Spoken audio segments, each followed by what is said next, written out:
Toby Keith, an American country music singer icon who had hits like Red Solo Cup, Should Have Been a Cowboy, and I Love This Bar, just tragically passed away at the age of 62 after battling stomach cancer for some time. Keith was known for his very patriotic nature, his songs about drinking and being in bars, and really appealed through his music to blue-collar America. But what's interesting is he didn't just appeal to that same audience through his music, he took it a step further and actually built an empire of businesses around him. Back in 2013, Forbes released an article on Toby Keith that called him country music's $500 million man. And I don't know if you know this or not, but you're not making $500 million most likely just off of music. The ones who make that kind of money leverage their audience and their following to build businesses around them that then point back to their brand. And Keith did a fantastic job of this. Toby Keith grew up in Moore, Oklahoma, where he started working on oil rigs when there was a big boom in the area. He's making $50,000 a year at a very young age, which was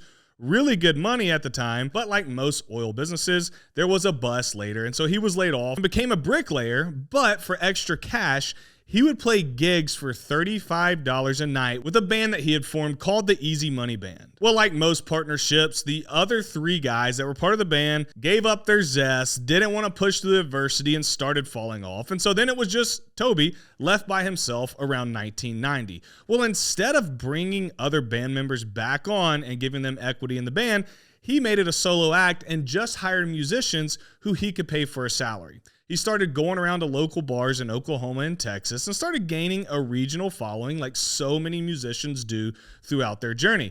But he kept getting rejection after rejection after rejection when it came to landing a deal with a label company. But he finally got his breakthrough in the most ridiculous way that you could possibly think. There was a flight stewardess who was a huge Toby Keith fan who was working on an airplane one day when the chief of Mercury Records, Howard Shedd, walked onto the plane.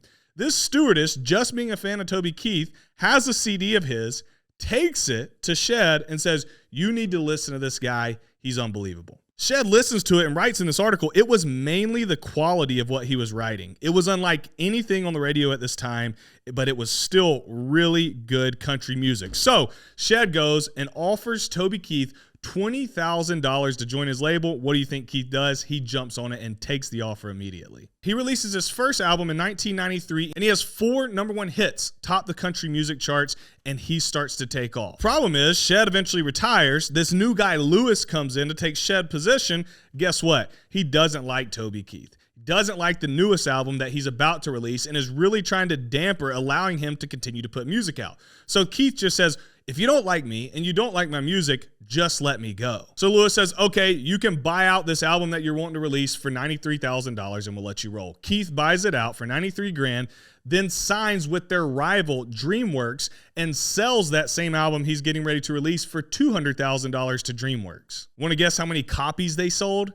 3.1 million. I'd say Lewis missed out on a bag. But the story gets even more interesting. DreamWorks and Mercury merge. I think Universal was kind of at the top of this merger. And what do you know? Who's back over in charge of Toby Keith's music now? Lewis. So at this point, Toby's like, I'm tired of being one of your highest paid employees. I do not want to work with Lewis. I have to go on my own. So him and this new conglomerate work out a deal to where he can leave, but the DreamWorks and Mercury merger, they get to keep rights to a greatest hits album of his. And now he can go on his own. Now, this is a very pivotal moment in Keith's life because this is where his entrepreneurial spirit really starts to kick in. Not that he didn't have it before. This is where he starts to really enjoy the fruits of his labor and gets a good grasp on what owning something means versus being underneath an umbrella who owns the majority stake. And so he goes and he opens up his own label called Show Dog Records. It was good and fine because he got started on his own, got to feel that entrepreneurial spirit, but there was this label that was really rising at the time that had a lot of potential, ran by Scott Borchetta, which is known as Big Machine's record label. Big Machines is very well known today,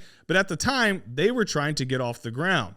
Well, Toby Keith decides to make an investment that made him a 10% owner in Big Machine record labels. They think the investment at the time was worth $400,000, which may sound like a lot of money, but when I tell you who Big Machine went on to sign, you'll understand that it really wasn't that much money, because just a few years later, not only did they sign Tim McGraw, but they also signed Taylor Swift and names of the likes of Rascal Flatts. So as you can imagine, this $400,000 investment for a 10% stake in this company compounded exponentially, because now Toby Keith owns part of Tim McGraw. He owns part of Taylor Swift. He owns part of Rascal Flatts. You can go Google and look at all the names who eventually fell under Big Machine labels. But the zest for business didn't just stop there. Toby took it a step further and said, how can I connect with my audience outside of just being on stage and being an entertainer? One of the things he did is he created a food restaurant called I Love This Bar. It launched in Harrah's in Vegas in the 2000s,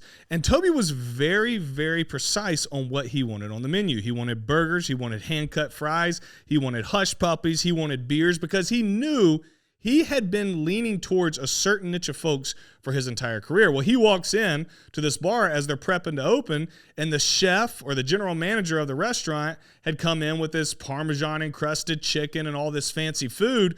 Keith walks in and is like, bro, this isn't going to work for my clientele. They're not coming to Vegas to eat fancy food in my bar. We need to stick to the script, appeal to exactly who we're trying to conquer, and we're going to have more success. And what do you know? They tripled their opening month's revenue target, and then they have since gone on to scale to 26 plus locations all across the country. But what makes this even better is he didn't just stop at the restaurant. He realized, okay, I'm in the food business. How do I get in the beverage business? So he looked at getting into bourbon, but it was going to be hard to scale with the barrels and all that goes with that.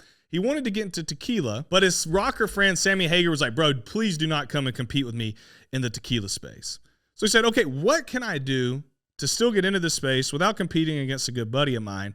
So he went into the mezcal space, which is pretty much just a very hardcore form of tequila. And he did his signature, put a worm at the bottom of each bottle to make it more manly and redneck and patriotic and whatever vibe he was going for. But it worked. But he takes it even a step further. So he's got the restaurant.